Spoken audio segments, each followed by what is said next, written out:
네, 많이 걱정했습니다. 우리 성도님들 만약에 우리 친구들, 우리 중고등부 친구들 지난주에 은혜 받고 한 주 지나서 특송하는데 목사님 안 계시다고 다 안 오시면 어떡하지 걱정했는데 너무 많은 분들 와주셨어요. 근데 제가 이렇게 고민하고 걱정하고 있는데 그런 마음을 주시더라고요. 여기 지금 있지 않은 목사님, 사역자들, 또 우리 청년들 다 있고 성령님이 계시지 않는 예배가 좋겠냐? 모두가 없어도 성령님이 함께 하시는 예배가 좋겠냐? 물론 이 전제는 지금 여기에 사역자들이 아무도 없기 때문에 전제하는 겁니다. 우리는 어떤 것을 선택해야 할까요? 당연히 후자를 선택해야 됩니다. 우리의 상황이 어떠하든지 오늘 PPT가 많이 버벅일 수도 있고요. 방금까지도 저 혼자 열심히 뛰어다니면서 막 이렇게 분주하게 했는데 많은 미스가 있어서 사도신경도 건너뛸 뻔했고요. 뭐 그런 여러 가지 어려움이 있었지만 오늘 우리는 성령님 한 분만 구하는 예배의 시간 될 수 있기를 주님의 이름으로 소망합니다. 네, 제가 원래 아이패드라고 이렇게 요거를 사용해야 되는데 우리 중고등부 한 친구가 빌려갔어요, 충전기를. 그래서 제가 충전을 못해서 종이를 봐야 하는데 목사님께서 또 한 가지 칭찬해 주셨던 게 우리 성도님들께서는 이제 비교하지 않아야겠지만 전에 계셨던 뭐 전도사님들과는 다르다. 이렇게 본문에 얽매이 이렇게 성경 이렇게 말도 잘 안 나오네. 종이에 얽매이지 않고 설교하는 모습이 너무 전도사로서 이렇게 너무 잘한다라고 하시는데 저는 본문 이 종이를 보면 설교를 못합니다. 물론 에베소서 저희 강의할 때 산책할 때 아시는 분들 계시겠지만 제가 밑에를 보는 순간 설교가 느려지고 길어지기 시작합니다. 그렇게 되지 않도록 많이 기도해 주시고 아멘으로 화답해 주시면 감사하겠습니다. 네, 우리 앞에 친구들 나와 있는데 찬양 너무 잘하죠? 좀 작은 것 같은데 우리 아이들 찬양 너무 잘했죠? 네, 칭찬은 아이들을 춤추게 합니다. 네, 저는 지금 우리 중고등부 친구들과 토요일 오후 3시에 예배를 드리고 있습니다. 저희가 이제 사무엘상을 동행하면서부터는 우리 아이들과 사무엘상 그 날의 본문 말씀을 가지고 설교를 가고 있어요. 그렇기 때문에 어제 신성 큐티로 우리 중고등부 친구들은 어제의 말씀을 나눴고 오늘 주일 저녁에도 저와 함께 이어지는 말씀을 나눌 때 더 많은 은혜와 더 많은 들림과 그것을 통해 믿음이 성장할 수 있음을 저는 믿으며 이제 말씀을 시작해 보도록 하겠습니다. 네, 우리 친구들에게 질문 하나 해볼게요. 우리 어른들은 모르시기 때문에. 우리 어제 설교 제목이 뭐였죠? 네, 반쪽짜리 하나님. 네, 어제 저는 이제 반쪽짜리 하나님이라는 말씀을 가지고 우리 아이들과 말씀을 같이 나눴습니다. 반쪽짜리 하나님, 하나님은 완전하신 분인데 어떻게 반쪽짜리로 이야기를 할 수 있을까 라고 생각할 수 있지만 우리 어제 신성 큐티 본문을 보면은 이제 사무엘의 설교를 통해서 사무엘의 분노가 느껴졌고 하나님의 진노하심을 우리가 경험할 수 있었는데 그 원인이 무엇이었을까 했을 때 한 가지입니다. 이스라엘 백성들이 하나님이 아닌 왕을 구했기 때문에 그것이 바로 하나님을 반쪽짜리로 만들었습니다. 물론 우리가 반쪽짜리 하나님이다 라고 해서 하나님이 반쪽이 되시지 않습니다. 하지만 하나님께서는 이스라엘 백성들과 함께하기 원하셨고 다른 어떠한 나라, 다른 민족보다 이스라엘 백성들을 택하였기 때문에 이들과의 관계가 너무나 중요했는데 이들이 하나님을 외면하고 무시하고 배신하는 그것을 통해서 하나님의 마음에 반쪽짜리의 하나님처럼 느껴질 수 있다라는 것을 우리가 어제 함께 나눴습니다. 기억하시죠? 오늘은 그 다음의 본문입니다. 네, 맨 처음 우리 본문에는 19절에 이렇게 말씀이 나와 있습니다. 모든 백성이 사무엘에게 이르되 당신의 종들을 위하여 당신의 하나님 여호와께 기도하여 우리가 죽지 않게 하소서. 우리가 우리의 모든 죄에 왕을 구하는 악을 더하였나이다. 아멘. 네, 오늘 본문은 바로 이스라엘 백성들의 회개로 시작을 합니다. 그러나 안타깝게도 주저리 이야기하는 것이 아니라 단 한 절의 말씀으로 이스라엘 백성들은 회개를 하였고, 나머지는 다시 한번 사무엘이 설교를 하는 것을 우리가 볼 수 있어야 합니다. 사무엘이 어제의 말씀을 통해서 그 전심이 진심이 담긴 설교로 이스라엘 백성들이 죄를 깨닫게 되었기 때문에 회개할 수 있었습니다. 설교를 한다는 것은 여러 가지 기능이 있습니다. 첫 번째로는 하나님의 능력을 선포하며 회중들의 마음을 위로하고 용기를 북돋아 줄 수 있습니다. 맞습니까? 말씀을 들으면서 다시 한번 일어날 힘을 우리가 받기 원해서 예배의 자리로 나올 때가 있죠. 또 하나님의 말씀을 들으며 우리의 삶을 어떻게 살아가야 할지에 대한 지혜를 구하는 설교가 될 수도 있죠. 또 예수 그리스도의 신약 성경에 있는 예수 그리스도의 모든 말과 행동을 통해 나의 삶이 그리스도의 삶이 되게 하는 설교를 할 수도 있습니다. 그런데 오늘 사무엘의 설교는 그 어떤 것보다 중요한 죄를 깨닫게 하는 설교를 하였습니다. 하나님의 마음, 하나님의 심정을 이스라엘 백성들에게 토로하면서 호소하면서 이스라엘 백성들의 마음 가운데 죄를 깨닫게 하는 역사가 이루어졌습니다. 그렇기 때문에 이스라엘 백성들은 죄를 회개할 수 있었습니다. 여기서 한 가지 차이점이 있습니다. 죄를 깨닫는 것과 죄를 짓는 것의 차이가 무엇이 있을까요?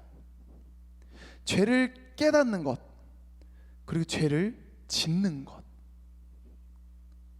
죄를 깨닫는 것과 짓는 것의 차이점이 한 가지 있습니다. 바로 주체가 다릅니다. 죄를 짓는 것은 죄인인 우리가 하는 것이고, 죄를 깨닫게 하는 것은 하나님께서 우리에게 죄를 알려주심을 통해서 우리는 죄를 깨달을 수 있습니다. 사실 우리는 죄를 깨달을 능력이 없습니다. 우리는 예배 가운데, 말씀 가운데, 찬양 가운데, 기도 가운데 회개하는 마음이 생기고 회개하고 고백하면서 우리의 죄를 덮는 것이 아니라 우리의 죄를 드러내면서 하나님 앞에 나아가는 것은 우리의 능력이 또는 우리의 지식이, 우리의 이성이 죄를 깨달아서 하나님 앞에 나아가는 것이 아니라 하나님께서 부어주시는 가장 귀한 은혜, 죄를 깨닫게 하시는 그 은혜를 통해서 우리는 죄를 깨닫는 죄인임을 고백할 수 있는 것입니다. 우리가 지난주에 수련회를 갔다 왔습니다. 우리 중고등부 친구들과. 근데 한 친구와 이제 사적으로 이제 이야기를 하고 상담을 하면서 같이 이제 시간을 보냈었는데 그 친구가 그러더라고요. 전사님, 저는 조금 늦은 것 같아요. 저는 이렇게 수련회 오고 예배를 드리고 하는 자격이 있는 그리스도인으로서의 삶을 살기에는 조금 많이 늦은 것 같아요. 자기는 죄를 짓고 있고 지금도 끊지 못해서 힘들어하고 있는데 저는 좀 늦은 것 같아요 라는 고백을 했습니다. 아직 20살도 안 된 새파랗게 어린 친구가 32살인 제 앞에서 자기는 늦었다고, 자기는 늦어서 믿을 자격이 없다고 그렇게 고백을 하더라고요. 그런데 그 친구의 고백을 통해서 저는 하나님의 역사하심을 경험했습니다. 어떤 친구가, 어떤 세상에 있는 어떤 사람이 자기는 죄인이다 라고 하면서 하나님께 나아갈 수가 없다라는, 어찌 보면 겸손할 수 있는 그 고백을 할 수 있을까? 누군가는 그 이야기를 들으면 야, 네가 뭘 알아? 야, 너는 네가 그렇게 새파랗게 어려가지고 너에겐 아직 기회도 많아. 너는 그렇게 이미 단정 짓고 끝내고 할 만큼 나이가 많지가 않아 라고 그 친구를 정죄하고 하는 것이 아니라, 너의 그 고백이, 지금 그 고백이 하나님이 들으시는 고백이 되었고 하나님이 가장 기뻐하시는 고백이 되었다 라고 이야기를 해주었습니다. 우리는 기도하면서 수련회를 준비했고요, 또 제가 수련회 가운데서도 우리 성도님들께 기도 요청 드리면서, 또 우리 목사님께서도 여러 톡방에 기도 요청을 보내시면서 함께 기도했을 때 생겨난 열매 중 하나라고 저는 굳게 믿습니다. 그런데 죄를 깨닫게 됐을 때, 죄를 지을 때는 우리가 죄의 삭시 무엇일까요? 네, 맞습니다. 사망입니다. 죄를 지을 때는 죄의 삭을 알 수가 없습니다. 하지만 하나님의 은혜로 우리가 죄를 깨닫게 되면은 죄의 삭이 무엇인지 보게 됩니다. 그러면서 생기는 첫 번째 반응은 바로 두려움입니다. 그렇기 때문에 오늘 사무엘은 이 죄를 깨달은 이스라엘 백성들에게 무엇을 전해주어야 할지 함께 말씀을 통해서 고백하고 있는데, 오늘 설교 PPT 한번 띄워주실 수 있을까요? 네, 저희는 기다릴 수 있습니다. 저희는 지금 분주하기 때문에. 설교 썸네일이요. 하나, 둘, 셋. 설교 제목 다들 잘 보이실까요? 네, 우리 함께 한 목소리로 고백해 보도록 하겠습니다. 시작. 또 틀렸네 벌써. 다시 한번 잘 읽어보겠습니다. 한글입니다. 영어 아닙니다. 한글. 우리 한 글자씩 또박또박. 시작. 아멘. 나의 백성이다. 오늘 제가 이제 대지를 가지고 설교할 텐데, 제가 첫 번째 대지가 이겁니다. 두려워하지 마라. 너는 하면 우리 성도님들께서는 나의 백성이다 라고 화답해 주시면 감사하겠습니다. 화답되지 않으면은 설교가 길어질 수 있으니 한 목소리로 집중해서 해주실 수 있기를 바라겠습니다. 우리 한번 해보겠습니다. 우리 첫 번째입니다. 두려워하지 마라. 너는 아멘. 제가 틀렸네요. 네, 우리 20절의 말씀 다 같이 한 목소리로 고백해 보겠습니다. 기다릴 수 있습니다. 20절. 네, 시작. 사무엘이 백성에게 이르되 두려워하지 말라. 너희가 과연 이 모든 악을 행하였으나 여호와를 따르는 데에서 돌아서지 말고 오직 너희의 마음을 다하여 여호와를 섬기라. 아멘. 사무엘은 회개한 이스라엘 백성들에게 가장 먼저 이야기해 준 것은 바로 두려워하지 말라라고 했습니다. 죄를 깨닫는 은혜 이후에는 두려움이 찾아오는 것을 우리는 이 말씀을 통해 깨달을 수 있습니다. 사무엘은 두려워하고 있는 이스라엘 백성들, 자신들의 죄에 하나님이 아닌 왕을 세우게 해달라는 그 악을 더하였다는 것을 깨닫고 나서 사무엘에게 기도를 요청했습니다. 우리가 회개한다. 하나님께 기도해줘라 라고 하면서 두려운 마음 가운데 있었습니다. 그런데 우리는 기억해야 할 것이 있습니다. 하나님을 바라볼 때에는 한 가지로 바라보는 것이 아니라 두 가지로 바라볼 수 있어야 됩니다. 하나님을 사랑하고 하나님을 두려워할 수 있어야 합니다. 우리가 하나님을 사랑하기만 하면 우리는 압니다. 우리가 죄를 짓고 회개하면 우리를 용서해 주시고 죄에서, 사망에서 건져주신다는 것을 우리는 압니다. 그런데 하나님을 두려워하지 않고 사랑하기만 한다면 죄? 또 짓고 회개하면 되지. 또 짓고 회개하면 되지. 계속 지어도 내가 해결할 수 없는데 어떡해. 또 짓고 또 회개하면 하나님이 용서해 주실 텐데 라는 교만을 저지를 수가 있고, 반대로 하나님을 두려워하기만 한다면, 하나님을 두려워한다면, 하나님은 사랑의 하나님입니다.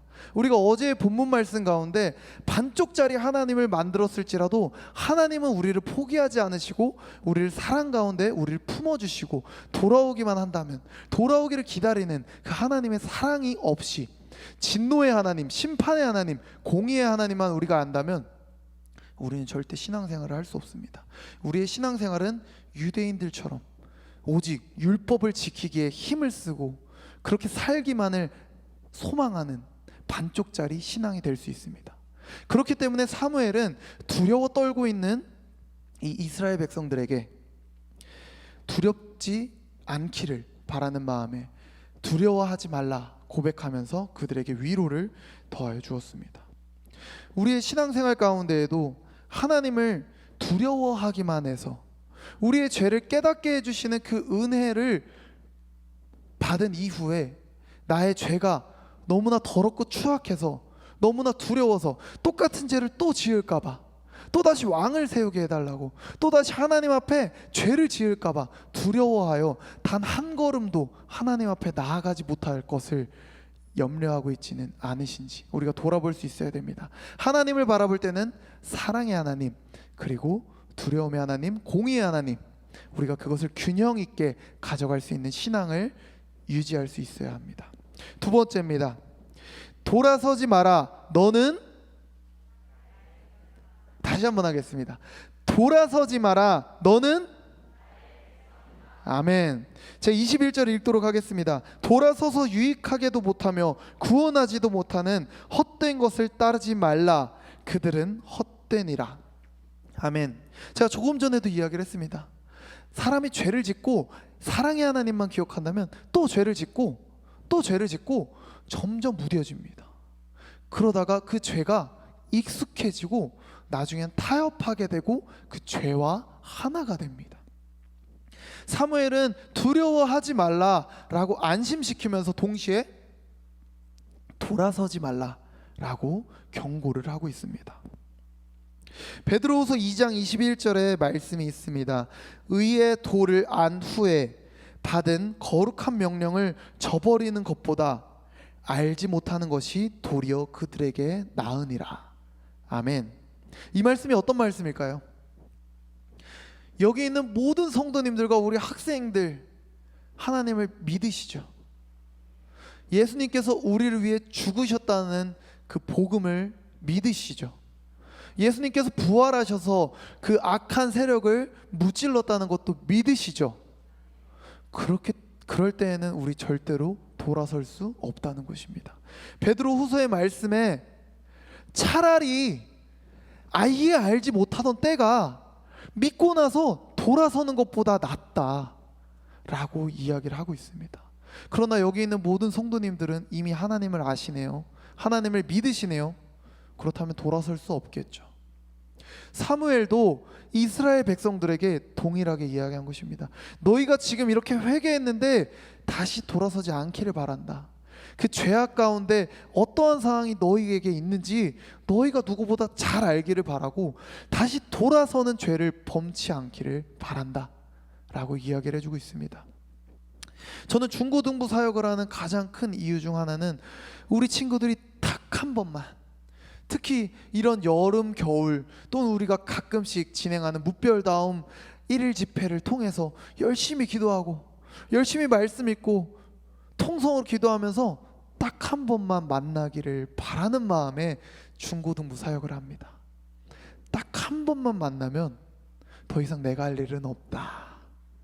만약 우리 다음 세대 아이들이 말씀을 매일매일 전했을지라도 하나님을 알지 못하고 예수님의 그 희생과 그 부활하심의 능력을 경험하지 못한다면 제가 헛한 것이지만 저는 딱 한 번만, 우리 친구들 딱 한 번만 예수님 믿고 영접했다라는 그 말을 듣기 위해서 열심히 사역을 하고 있습니다. 저는 아이들에게 이야기했어요. 나에겐 너희를 사랑하는 능력이 없다. 그죠? 저에겐 사랑이 없습니다. 단지 하나님께서 부어주시는 그 사랑에 반응해서 아이들에게 쏟아내는 것이지 저 인간으로서의 저는 사랑할 자격이 없고 사랑에 힘이 없고, 그렇기 때문에 하나님께 더 구하고 하나님께 나아가서 하나님께 기도하면서 우리 아이들이 딱 한 번만 하나님 만나게 해달라고 기도하면서 사역하고 있습니다. 혹시 아직까지 못 만난 친구 있을까요? 있다면 오늘 이 시간 꼭 만날 수 있기를 소망합니다. 여기 있는 모든 성도님들도 의의 길을 걷고 계시죠? 오늘 우리 사무엘의 이 말을 꼭 기억할 수 있기를 소망합니다.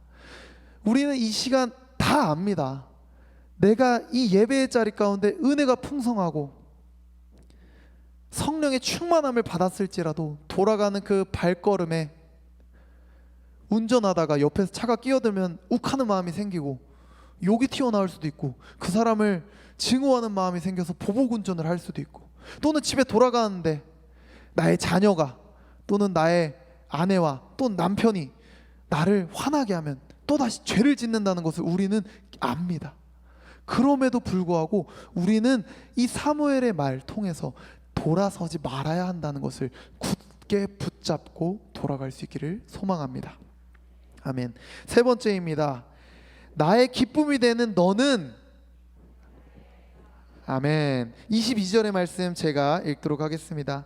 여호와께서는 너희를 자기 백성으로 삼으신 것을 기뻐하셨으므로 여호와께서는 그의 크신 이름을 위해서라도 자기 백성을 버리지 아니하실 것이요. 아멘. 22절의 말씀을 묵상하면은 약간은 사무엘이 짓궂게 느껴집니다. 물론 이 짓궂음은 백성들을 향한 짓궂음이 아니라 하나님을 향한 짓궂음으로 저는 느껴집니다. 사무엘은 이렇게 말한 거예요. 하나님께서 너희 이스라엘 백성들을 택한 것을 기뻐하셨다. 그의 크신 이름을 위해서라도 너희를 버리지 않을 것이다. 사랑의 하나님도 알고 두려움의 하나님도 알고 돌아서지 말아야 할 것을 알매도 또 돌아서고 넘어질 것을 모두가 알고 있습니다. 그럼에도 불구하고 확신하여 고백할 수 있는 말은 하나님께서는 우리를 버리지 않으신다는 것입니다. 우리가 죄의 올무에 빠져서 더 이상 나는 회복할 수 없는 상태에 이르렀다 할지라도 하나님께서는 나를 버리지 않으신다. 사무엘의 말을 통해서라면 버릴 수 없으시다. 하나님께서 하실 수 없는 일은 아무것도 없습니다. 전지전능하시고 무소불위하시고 하나님의 계획에도 오차가 없고, 그렇기 때문에 우리는 어떠한 일이 닥쳐온다 할지라도, 고난이 닥칠 때에도, 시험이 찾아올 때에도, 유혹이 다가와서 우리가 넘어질 때에도 우리는 이렇게 고백합니다. 다 하나님의 계획이 있어. 우리는 그 하나님의 계획만 바라보고 가면 돼. 그런데 사무엘은 그렇게 이야기합니다. 하나님께서 실수가 없으신 분이기 때문에 너희를 택하신 것을 반려할 수가 없으셔. 이 이스라엘 백성들에게 이야기함과 동시에 하나님께 어떻게 보면 약간의 귀여운 협박이 될 수 있겠죠. 이스라엘 백성들 지금 이 시간 회개하고 돌이킨다 할지라도 또다시 죄를 짓고 왕이 낳고 왕이 생기고 왕이 낳고 왕이 계속해서 나올 때마다 하나님을 배신하고 하나님을 경외하지 않고 하나님을 무시하는 왕들은 수없이 등장합니다. 그들을 바라볼 때에도 하나님 절대로 이들을 버리지 않기를 원합니다. 하나님 버리실 수 없습니다. 하나님께서 실수가 없으신 분이기 때문에, 하나님께서 이 이스라엘 백성들을 택하셨기 때문에 그 택하신 백성들을 저버릴 수 없다는 것을 하나님의 역사하신 가운데 우리가 볼 수 있습니다. 그것을 이스라엘 백성들에게 전해주는 겁니다. 하나님께서는 절대로 우리를 버리지 않으십니다.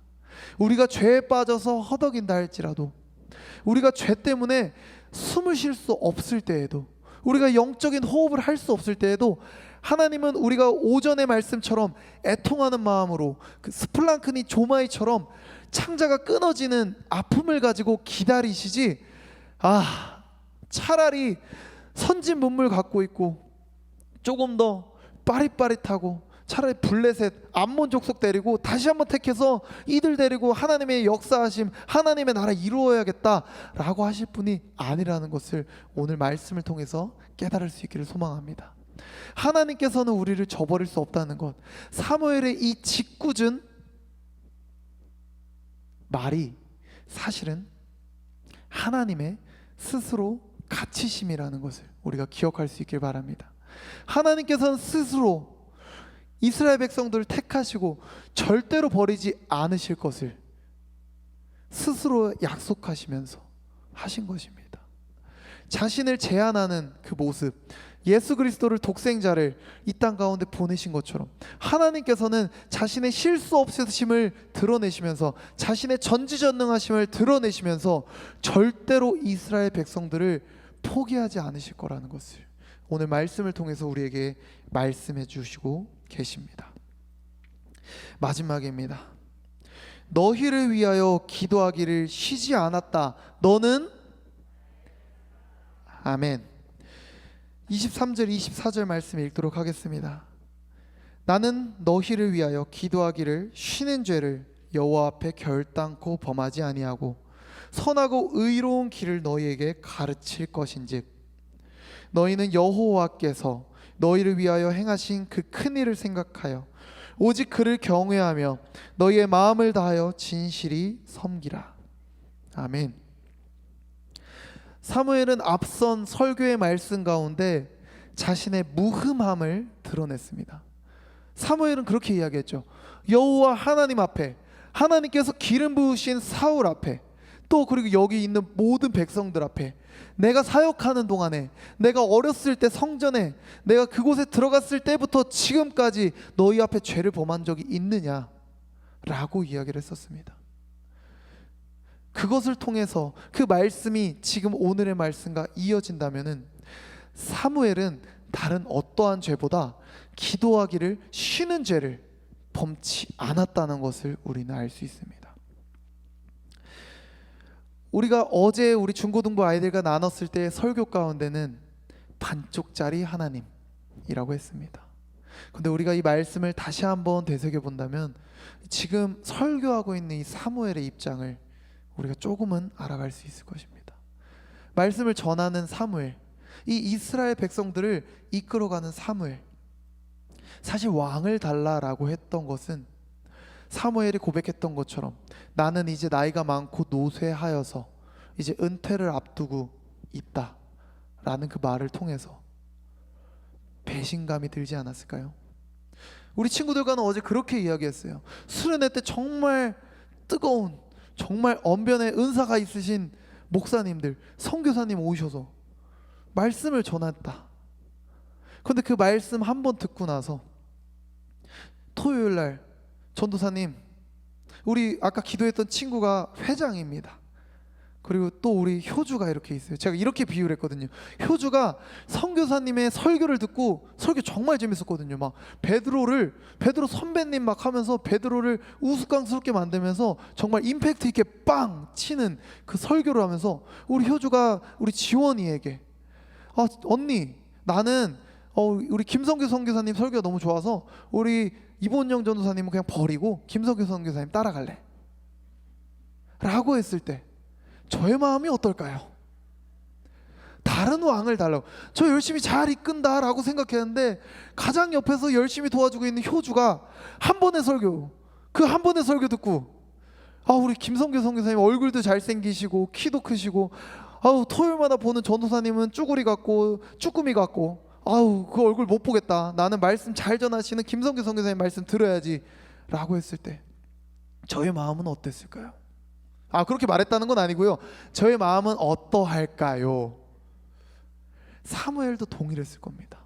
이 이스라엘 백성들이 한편으로는 하나님을 외면하고 하나님을 무시한 채 자신들의 왕을 달라, 여태까지 사무엘 지파, 이 레위 지파를 통해서 이끌어갔던 그 모든 수고와 노력과 헌신과 기도를 무시한 채 결국에 어느 지파에서 나왔죠?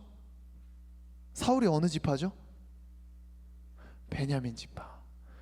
여태까지 자신들의 재산도 어떤 땅도 아무것도 없이 하나님의 명령에 온전히 제사를 위해 수고하고 헌신했던 자신을 포함한 모든 제사장들, 그 수고와 노력을 무시한 채 왕을 달라, 다른 나라들처럼 우리도 왕이 필요하다라고 했을 때 이 사무엘의 마음을 우리가 조금은 헤아릴 수 있어야 합니다.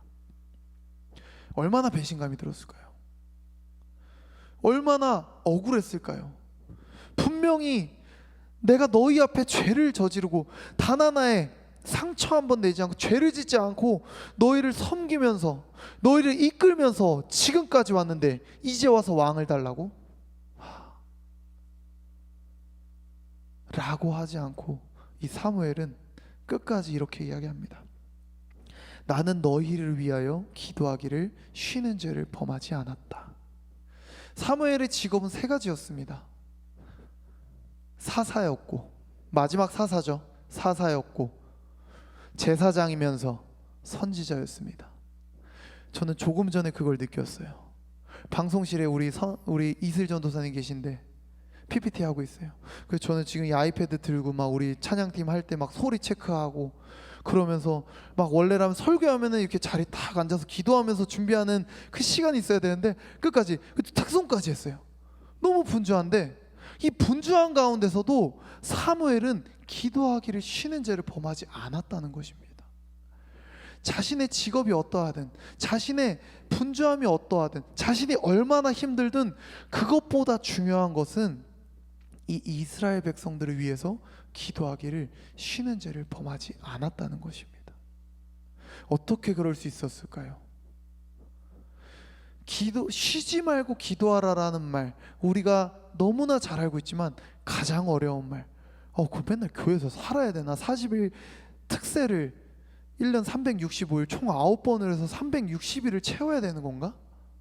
쉼 없이 기도한다라는 것 너무나 어렵고 너무나 부담스러운데 이 사무엘은 어떻게 그것을 할 수 있었을까?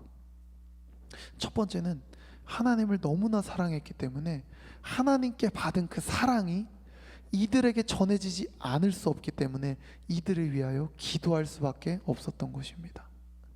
우리가 신앙생활을 하면서 다들 바쁘시고 분주하실 겁니다. 주일날 오전 예배 나온 것도 몇몇 분들 가운데는 교대 근무가 있어서 몇 주에 한 번씩 정말 안타깝게도 그렇게 나오면서까지 신앙생활을 하는 그런 분주함, 또는 사업을 이끌기 때문에 주일날도 쉼없이 연락이 오고 수많은 것을 결정해야 하는 그런 과정 가운데 있을지라도 여전히 기도하기를 쉬는 죄를 범치 않아야 한다는 것입니다. 하나님께서 이스라엘 백성들을 너무나 사랑하셔서 그들을 위하여 기도하기를 쉬는 죄를 범치 않게 사무엘을 만드시고 이끌어 가셨던 것입니다. 그렇기 때문에 우리에게도 포기가 없어야 합니다. 하나님께서 나를 포기하지 않으신 것처럼 우리도 하나님을 포기하지 않아야 합니다. 말씀을 마치도록 하겠습니다. 우리 찬양팀은 앞으로 나와주시면 좋겠습니다. 오늘 설교 제목 다시 한번 읽어보겠습니다. 다들 기억하시죠? 설교 제목 뭐였죠? 나의 백성이다. 우리 아까 실수를 했어요. 나는 백성이다. 맞습니다. 오늘 설교를 통해서 우리가 깨달아야 하는 것은 나는 하나님의 백성입니다 라는 것을 기억해야 합니다. 하지만 우리가 잊지 말아야 할 것은 하나님께서 말씀하셨다는 것입니다. 하나님께서 나를 지명하셨고 하나님께서 나를 부르셔서 네가 나의 백성이다 라는 그 말씀을 우리가 믿을 때 우리의 입술의 고백이 나는 하나님의 백성입니다, 그것이 나올 수 있어야 합니다. 오늘 우리 함께 찬양할 곡은 나의 백성이라는 찬양입니다. 이 찬양을 제가 가장 좋아하는 찬양입니다. 이 찬양을 좋아하게 된 이유를 살짝 말씀드리면은 제가 신학교를 2018년도에 들어가기 직전에 라오스로 선교를 떠났습니다. 혼자 갔습니다. 비행기도 혼자 타고, 저는 계획이 없어서 비행기에 내리고 나서 호텔도 정하지 않고 모르는 사람들과 함께 호텔방에서 자고 나서 그렇게 선교를 시작했습니다. 그냥 자유여행이었어요. 근데 자유여행을 하다가 선교사님을 만나서 선교사님 저 자유여행 같은 거 잘 못하겠어요, 뭔가 노는 거 이런 거 잘 못하겠어요 라고 하고 선교사님께 찾아갔더니 차키를 이렇게 주시더라고요. 차키를 주시면서 여기서 3시간 거리에 있는 관광지를 갔다 와라 라고 하셔서 그 말씀에 순종했습니다. 처음 밟는 그 땅에서 운전석도 반대쪽에 있어요.